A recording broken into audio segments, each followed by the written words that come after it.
नमस्कार बारिपदा बाहुड़ा रथरे शिवश्री मालिकों तरफरु लोकंकु प्रसाद वितरण कराउची आसंतु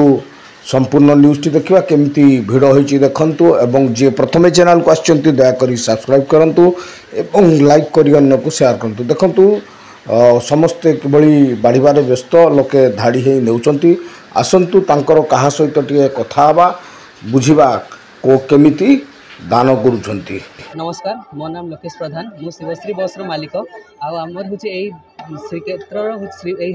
जगन्नाथ मंदिर जगन्नाथ प्रभु महाप्रभुंर रथ यात्रा बाहुड़ा यात्रा आम एथर प्रसाद सबको बांटन कराई चिंताधारा केमती आसिला जे गोटे आमे प्रसाद बांटिबा मन तो गोटे कि आस्तिबो आज्ञा नहीं आमर गोटे मन सब इच्छा थिला लोक मान पई किछि गोटे करबा से हिसाब रे आमे आमर गोटे बस सर्विस भी आमे स्टार्ट करथिले लोक मान को जेमती जे यात्रा रे जीव जेमती तांको सब सुख सब ये मिलिबो से हिसाब रे आमे भी एथर चेष्टा करले जेमती जे माने भी आछंती जे माने श्रद्धालु आछंती तांको किछि ना किछि भोग किबा प्रसाद आम थ्रो दिया जाऊ तबे प्रसाद जो बांटुचंती से खाइकी जो खुशी होचंती आपन को प्रतिक्रिया